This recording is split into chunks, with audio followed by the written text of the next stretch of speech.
One of the most common mistakes I see with young athletes is bouncing around from program to program, exercise to exercise, in search of the right combination that's going to give you the results that you want.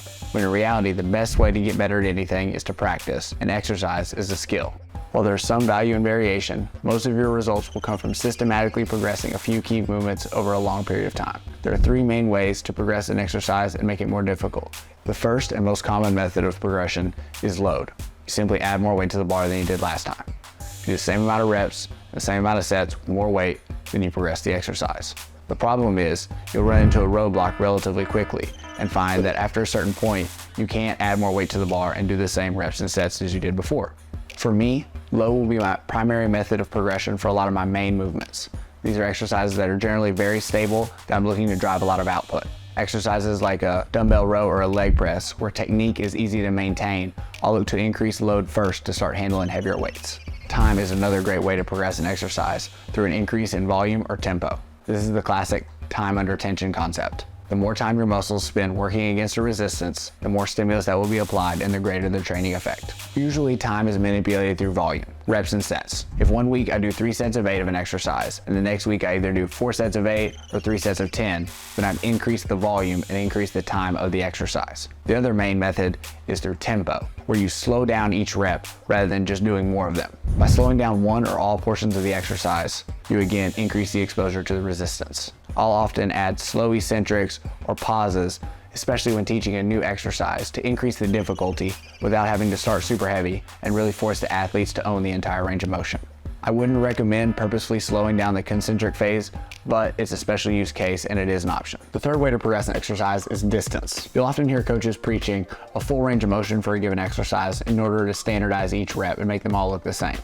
But purposely manipulating your range of motion is another good way to progress an exercise. Moving through an increased distance will increase the amount of work your muscles have to do to complete each rep. You can increase the distance by altering your setup or moving through a larger range of motion.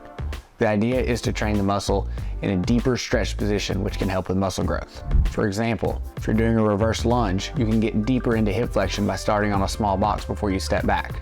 As you go down into your lunge, you have a little bit more room before your back knee hits the ground, leading to a bigger stretch in the front glute.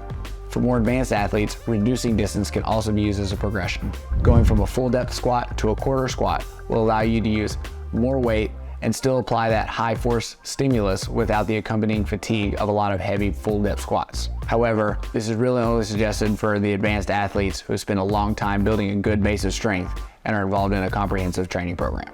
A sort of bonus method for progressing an exercise is by manipulating stability. I like to look at it on a sliding scale of inputs and outputs. If an athlete is producing a specific output in an exercise with a moderate amount of external stability, then I know that I can progress that exercise by inching closer and closer to matching that output with less external stability. I maintain the work done, same resistance, same reps, same sets, but make the exercise harder by reducing the external stability provided.